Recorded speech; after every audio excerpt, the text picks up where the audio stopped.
क्या आपने कभी रात के सन्नाटे में अपने घर के दरवाजे के बाहर से आती किसी अजीब सी आवाज सुनी है? क्या आपने ध्यान दिया है जब एक काली बिल्ली दरवाजे पर बैठकर रोती है तो अचानक माहौल कितना डरावना और बेचैन करने वाला हो जाता है? कहते हैं ये सिर्फ एक आम आवाज नहीं होती, ये एक संकेत हो सकता है, कुछ अनदेखा, कुछ अनसुना, कुछ ऐसा जो हमारी समझ से परे है। सोचिए, जब पूरा घर गहरी नींद में होता है और बाहर वो काली परछाई चुपचाप बैठकर रो रही होती है, तो क्या वो सिर्फ एक जानवर है या फिर वो किसी अनहोनी की आहट लेकर आई है? दोस्तों, क्या आपने कभी ये सवाल खुद से पूछा है, आखिर घर के दरवाजे पर काली बिल्ली का रोना अशुभ क्यों माना जाता है? और क्यों कहा जाता है कि अगर बिल्ली आपका रास्ता काट जाए तो रुक जाना चाहिए? हैरानी की बात यह है कि इन बातों का जिक्र हमारे प्राचीन ग्रंथों में भी मिलता है। नारद पुराण में बिल्ली के रोने और उसके रास्ता काटने के संकेतों को लेकर कुछ रहस्यमयी बातें साफ साफ लिखी गई हैं। तो क्या ये सिर्फ अंधविश्वास है या फिर सच में इसके पीछे छुपा है कोई गहरा रहस्य? आज की इस वीडियो में हम आपको बताएंगे इन सभी सवालों के जवाब, कुछ ऐसी सच्चाई जिसे जानकर आप भी सोचने पर मजबूर हो जाएंगे। उत्तर प्रदेश के एक छोटे से और प्राचीन गांव चंदनपुर की। चंदनपुर एक ऐसा गांव था जहां आज भी लोग पुरानी मान्यताओं और परंपराओं को बहुत गहराई से मानते थे। गांव के किनारे पर एक बहुत पुरानी और विशाल हवेली नुमा घर था। ये घर रामनाथ का था। रामनाथ गांव का एक सीधा साधा और मेहनती इंसान था। उसके परिवार में उसकी पत्नी सावित्री और उनका 7 साल का इकलौता बेटा अंशुल था। रामनाथ का परिवार बहुत ही खुशहाल था। उनके घर में हमेशा हंसी खुशी का माहौल रहता था। लेकिन कहते हैं ना कि जब समय करवट लेता है तो इंसान को संभलने का मौका भी नहीं मिलता। सर्दियां शुरू हो चुकी थीं, नवंबर का महीना था और ठंड इतनी थी कि लोग शाम ढलते ही अपने घरों में दुबक जाते थे। एक रात आसमान में घने काले बादल छाए हुए थे। चांद की रोशनी भी बादलों के पीछे छिप गई थी। रामनाथ का परिवार खाना खाकर अपने बिस्तर पर सो रहा था। रात के लगभग 2 बज रहे होंगे। चारों तरफ ऐसा सन्नाटा था कि अगर एक सुई भी गिरे तो उसकी आवाज साफ सुनाई दे। तभी अचानक उस खामोशी को चीरते हुए एक बहुत ही दर्दनाक और अजीब सी आवाज रामनाथ के घर के बाहर गूंज उठी। वो आवाज किसी बिल्ली के रोने की थी, लेकिन वो कोई साधारण म्याऊं म्याऊं नहीं थी। वो आवाज बिल्कुल वैसी लग रही थी जैसे कोई छोटा बच्चा बहुत दर्द में तड़प कर रो रहा हो। उस आवाज में एक अजीब सी पीड़ा थी, एक ऐसा दर्द जो सीधे रूह को कंपकपा दे। सावित्री की नींद अचानक खुल गई। उसका दिल जोरों से धड़क रहा था। उसने अपने बगल में सो रहे रामनाथ को हिलाते हुए कहा, सुन रहे हो जी, उठो, बाहर कोई रो रहा है। रामनाथ ने नींद में करवट लेते हुए झल्लाकर कहा, अरे सावित्री, आधी रात को क्या हो गया है? सोने दो मुझे, कोई नहीं रो रहा है। नहीं जी, आप ध्यान से सुनिए, बाहर किसी बिल्ली के रोने की आवाज आ रही है और वो आवाज बिल्कुल हमारे मुख्य दरवाजे के पास से आ रही है, सावित्री ने डरते हुए कहा। रामनाथ ने अपनी आंखें मली और कान लगाकर सुना। सच में बाहर से एक काली बिल्ली के रोने की भयानक आवाज आ रही थी। रामनाथ उठा, उसने अपनी शॉल ओढ़ी और लालटेन लेकर दरवाजे की तरफ बढ़ा। उसने जैसे ही मुख्य दरवाजा खोला, बाहर जमा देने वाली ठंडी हवा का एक झोंका अंदर आया। लालटेन की पीली रोशनी में रामनाथ ने देखा कि उनके दरवाजे की चौखट पर एक बड़ी सी, बिल्कुल कोयले जैसी काली बिल्ली बैठी है। उस बिल्ली की आंखें चमक रही थीं, लेकिन उन आंखों में एक अजीब सी उदासी और खौफ था। रामनाथ ने आवाज करते हुए कहा, शू शू, भाग यहां से। बिल्ली ने रामनाथ की तरफ एकटक देखा। वो वहां से हटी नहीं, बल्कि उसने एक बार फिर बहुत ही जोर से और लंबी आवाज में रोना शुरू कर दिया।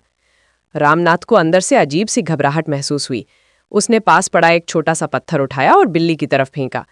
पत्थर लगते ही बिल्ली वहां से अंधेरे में गायब हो गई। रामनाथ ने दरवाजा बंद किया और वापस बिस्तर पर आ गया। सावित्री ने चिंता भरे स्वर में पूछा, क्या था बाहर? कौन सी बिल्ली थी? रामनाथ ने बात टालते हुए कहा, अरे कुछ नहीं, कोई जंगली बिल्ली थी, ठंड से सिकुड़ रही होगी, मैंने भगा दिया है। तुम सो जाओ और बेकार की बातों में दिमाग मत लगाओ। उस रात तो बात आई गई हो गई, लेकिन अगले दिन जब सुबह हुई तो सावित्री के मन में वो आवाज गूंज रही थी। गांव की औरतें जब कुएं पर पानी भरने आईं तो सावित्री ने अपनी पड़ोसन विमलाताई से ये बात साझा की। विमलाताई गांव की सबसे उम्रदराज महिलाओं में से एक थी। बात सुनते ही विमलाताई के चेहरे का रंग उड़ गया। उन्होंने घबराते हुए कहा, सावित्री, ये कोई अच्छी बात नहीं है। घर की चौखट पर आकर बिल्ली का रोना, वो भी रात के पिछले पहर में, ये बहुत बड़ा अपशकुन है। सावित्री का दिल धक से रह गया। उसने कांपती आवाज में पूछा, अपशकुन? कैसा अपशकुन ताई? आप मुझे डरा रही हैं। विमला ताई ने पानी का घड़ा सिर पर रखते हुए गंभीर आवाज में कहा, मैं डरा नहीं रही बेटी, सच बता रही हूँ। हमारे शास्त्रों और पुराणों में भी लिखा है कि जानवरों को वो दिखाई दे जाता है जो हमारी इंसान की आंखें नहीं देख सकती। बिल्ली यमराज की सवारी और नकारात्मक ऊर्जाओं को देखने की शक्ति रखती है। ताई ने आगे कहा, जब कोई बुरी आत्मा या कोई बहुत बड़ा संकट किसी घर की तरफ बढ़ रहा होता है तो बिल्ली उसे देख लेती है। उसका रोना दरअसल एक चेतावनी होता है कि इस घर पर मौत का या किसी भारी बीमारी का साया मंडरा रहा है। रामनाथ से कहना कि घर में थोड़ा पूजा पाठ करवाए। ये सुनकर सावित्री के पैरों तले जमीन खिसक गई। वो दौड़ती हुई घर आई। उसने रामनाथ को सारी बात बताई, लेकिन रामनाथ आज के ज़माने की सोच रखने वाला इंसान था। उसने सावित्री की बातों को अंधविश्वास कहकर टाल दिया। रामनाथ ने हंसते हुए कहा, तुम भी किन औरतों की बातों में आ जाती हो सावित्री? जानवरों के पास घर नहीं होता, उन्हें भूख लगती है, ठंड लगती है, इसलिए वो इंसानों के घरों के आसपास आते हैं। इसमें कोई भूत प्रेत या मौत का साया नहीं है। रामनाथ के समझाने पर सावित्री थोड़ी शांत तो हुई, लेकिन एक माँ का दिल हमेशा अनजाने डर से घिरा रहता था। उसने मन ही मन भगवान से प्रार्थना की कि सब ठीक रहे। लेकिन वो रात फिर लौट कर आई। फिर से आधी रात का समय था और ठीक उसी समय उसी दरवाजे पर उसी काली बिल्ली के रोने की आवाज फिर से गूंजने लगी। इस बार आवाज और भी ज्यादा डरावनी और तेज थी। इस बार रामनाथ भी डर गया। वो डंडा लेकर बाहर गया, लेकिन जैसे ही उसने दरवाजा खोला वहां कोई नहीं था। सिर्फ एक अजीब सी बदबू हवा में फैली हुई थी, जैसे कोई पुरानी सड़ी हुई चीज वहां रखी हो। अब रामनाथ को भी लगने लगा था कि कुछ तो गड़बड़ है। लगातार 3 रातों तक ऐसा ही होता रहा। ठीक 2 बजे वो बिल्ली आती, दरवाजे पर बैठकर इंसानी बच्चे की तरह रोती और फिर गायब हो जाती। चौथे दिन सुबह एक बहुत ही भयानक घटना घटी।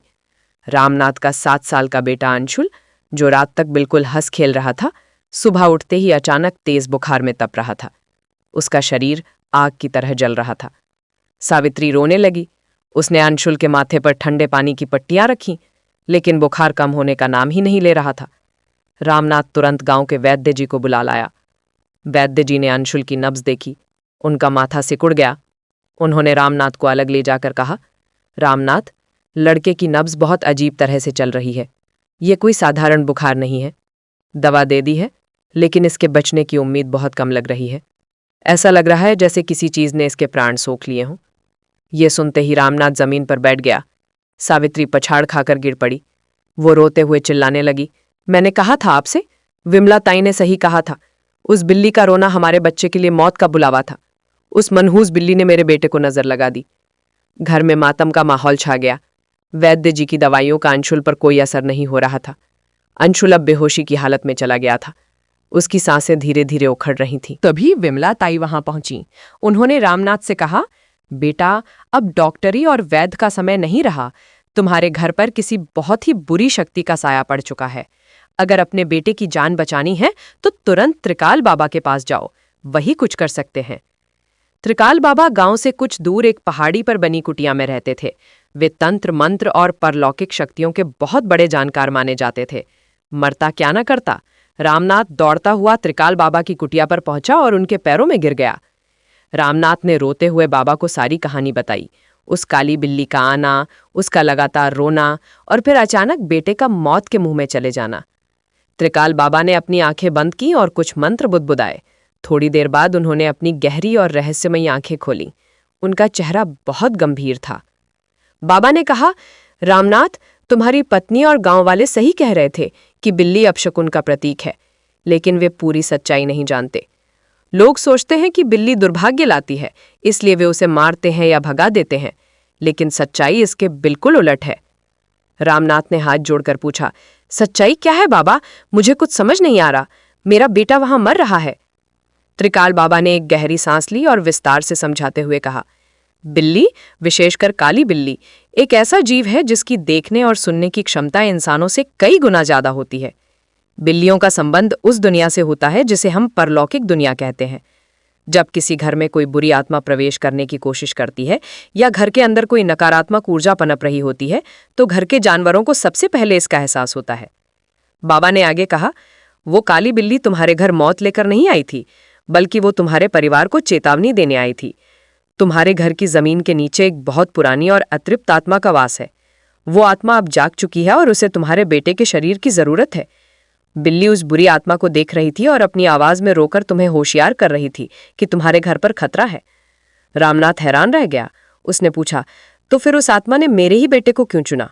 बाबा ने कहा, क्योंकि बच्चे बहुत मासूम होते हैं, उनका आभा मंडल बहुत कमजोर होता है। बुरी शक्तियां हमेशा कमजोर शिकार को चुनती हैं। तुमने उस बिल्ली को भगा दिया जो असल में उस बुरी शक्ति से तुम्हारे घर के दरवाजे पर लड़ रही थी। बिल्ली घर की एक आध्यात्मिक ढाल होती है। तुमने ढाल को हटा दिया और आत्मा अंदर प्रवेश कर गई। ये सुनकर रामनाथ को अपने किए पर बहुत पछतावा हुआ। वो फूट फूट कर रोने लगा।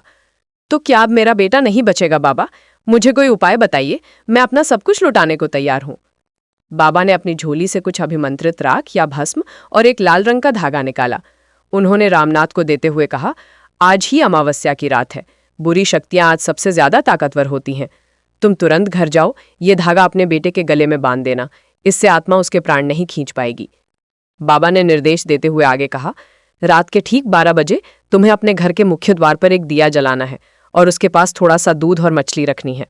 आज वो बिल्ली फिर आएगी, लेकिन आज तुम्हें उसे भगाना नहीं है, बल्कि हाथ जोड़कर उससे प्रार्थना करनी है।